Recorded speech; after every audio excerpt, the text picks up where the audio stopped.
মুখরোচক খাবার খেতে আমরা সবাই অনেক পছন্দ করি আর তাই বিভিন্ন সময় আমরা ফাস্টফুডের দোকানে গিয়ে থাকি এইসব জিনিস খাওয়ার জন্য।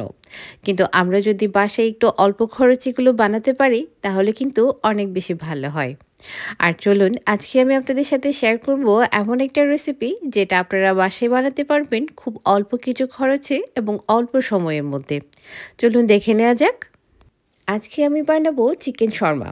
আর এই কারণে আমার লাগবে এখানে চিকেন। আর পরিমাণ মতো চিকেনটা আমি নিয়ে এখানে আমি অল্প টক দই, এরপরে আমি এখানে পরিমাণ মতো লবণ, হলুদ আর জিরা এবং একটু মরিচের গুঁড়া দিয়ে বেশ ভালোভাবে এটাকে মেখে নিয়েছি। সাথে দিয়েছি ১ চামচের মতো মাংসের মশলা। আর মাংসের মশলাটা না দিলে আসলে মাংসটা ঠিক ভালো লাগে না। আর আমার বাসায় যেহেতু লেমন ছিল না তাই আমি এখানে লেমনটা দেইনি, কিন্তু লেমনটা দিলে খুব সুন্দর একটা ফ্লেভার আসে। আর এরপরে আমি যেটা করেছি এখানে ১ টেবিল চামচের মতো আমি আদা এবং রসুনের পেস্ট দিয়েছি। এখানে কিন্তু যদি আদা রসুনের যদি গুঁড়ো থাকে তাহলে কিন্তু সেটা আরও বেশি ভালো হয়। যেহেতু আমার গুঁড়ো ছিল না তাই আমি পেস্ট করেই দিয়েছিলাম। আর একটা কাঠিতে নিয়ে আমি সবগুলো মাংস খুব ভালোভাবে নিয়ে নিয়েছিলাম এবং একটা ফয়েল পেপারে দিয়ে আমি বেশ কিছুক্ষণের জন্য এটাকে আমি ওভেনে দিয়েছি, এটা খুব ভালোভাবে কুক হওয়ার জন্য। চিকেনগুলো মেরিনেট করার সময় আমি যেহেতু কোনো ধরনের অয়েল ব্যবহার করিনি আর সে কারণে আমি একটু পরিমাণে অয়েলটাকে এখানে ব্রাশ করে দিচ্ছি। এবার আমি এটাকে ওভেনে দিয়ে ৪০ মিনিটের মতো কুক করে নিব। কিছুক্ষণ পরে আমি চেক করছিলাম যে মাংসগুলো খুব ভালোভাবে কুক হচ্ছিল কিনা। আর এখানে কিন্তু খুব সুন্দর একটা কালার এসেছে আর এটা হলো ফাইনাল লুকটা। মাংসটা কিন্তু এমনিতেও খেতে অনেক বেশি দারুণ হয়েছিল। এটা কিন্তু পোলাওয়ের সাথে রান্না করে খেলেও অনেক বেশি ভালো লাগবে। এবার চিকেন শর্মা বানানোর জন্য যে সসটা প্রয়োজন আমি সেটাকে প্রিপেয়ার করে নিব। আর এখানে আমি নিয়েছি মেয়োনিজ, আমি এখানে রেডিমেড মেয়োনিজটা ব্যবহার করছি।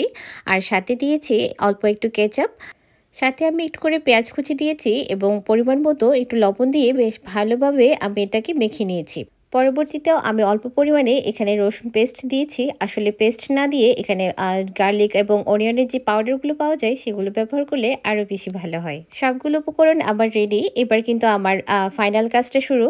আর এখানে কিন্তু আমি রেডিমেড যে টর্টিলাগুলো পাওয়া যায় সেগুলোই ব্যবহার করছি। আর কেউ যদি বাসায় টর্টিলা হাতের কাছে না পান সেক্ষেত্রে কিন্তু আমরা বাসায় যে নর্মাল রুটি বানাই সেগুলো দিয়েও হবে। আর পরিমাণ মতো চিকেনগুলো দেওয়ার পরে আমি এখানে অল্প পরিমাণে পেঁয়াজ দিয়েছি এবং আরেকটু স্বাদ বাড়ানোর জন্য আমি বাঁধাকপি এবং গাজরের হালকা একটু ভাজি করে নিয়েছিলাম আর সেটাকে আমি সাথে দিয়ে এবার আমি ভালোভাবে মুড়িয়ে নিচ্ছি। যেহেতু আমার ভিতরের এই পুরগুলো অনেক বেশি হয়ে গিয়েছিল তাই বাইরে বের হয়ে যাওয়ার একটা সম্ভাবনা আছে। আর সেই কারণে যাতে পুরগুলো ভিতর থেকে বাইরে বের হয়ে না আসে আমি ২টা টুথপিক দিয়ে খুব ভালোভাবে এটাকে সিল করে দিয়েছি। এবং এটাকে আমি এবার ফ্রাই প্যানে দিয়ে কিছুক্ষণের জন্য একটু হালকা একটু গরম করে নিব। আর এরপরে কিন্তু আমার একেবারেই গরম গরম শর্মা রেডি হয়ে যাবে। বাসায় বানানো খাবার আর রেস্টুরেন্টের খাবারের মধ্যে সবসময় পার্থক্য থাকে, সেটা পরিবেশনের দিক থেকে হোক কিংবা স্বাদের দিক থেকে। আর আমি যেহেতু বাসায় বানাচ্ছি তাই আমারটা কোনোভাবেই কিন্তু রেস্টুরেন্টের সাথে তুলনা করলে চলবে না। এটা খুব সহজেই বাসায় কীভাবে বানানো যায় আর বাসায় বসে কীভাবে রেস্টুরেন্টের মতো করে স্বাদ পাওয়া যায় সেই চেষ্টাটাই আমি এখানে করছি। চিকেন শর্মার এই রেসিপিটা আমার মনে হয় সবথেকে সহজ একটা রেসিপি, যেটা যে কেউ খুব সহজেই বানাতে পারবে, খুব সহজেই এবং অল্প কিছু উপকরণ দিয়ে। অনেক সময় রেস্টুরেন্টের খাবার বাসায় বানাতে গেলে আমাদের সমস্ত উপকরণ বাসায় থাকে না বলে আমরা সবসময় চাইলেও বানাতে পারি না। কিন্তু আমি কথা দিচ্ছি যে আপনারা এই উপকরণগুলো দিয়ে খুব সহজেই আপনারা বানিয়ে নিতে পারবেন। চাইলে আপনারা আপনাদের পছন্দ মতো অন্য কোনো সবজি বা অন্য কিছু দিয়েও ট্রাই করে দেখতে পারেন। কিন্তু যাই করুন না কেন এটা একবার বাসায় বানানো কিন্তু অবশ্যই উচিত আপনাদের। আর যদি আমার এই রেসিপিটা আপনাদের ভালো লাগে অবশ্যই লাইক, কমেন্ট এবং শেয়ার করে আমার পেজটির সাথে থাকবেন।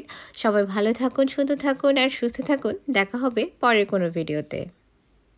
আমার ভিডিওগুলো কে কোন জায়গা থেকে দেখছেন অবশ্যই কমেন্ট করে জানাবেন। আর আমাকে যদি ভালো লাগে, আমার পেজটাকে যদি ভালো লাগে অবশ্যই ফলো করবেন এবং সাপোর্ট করে যাবেন।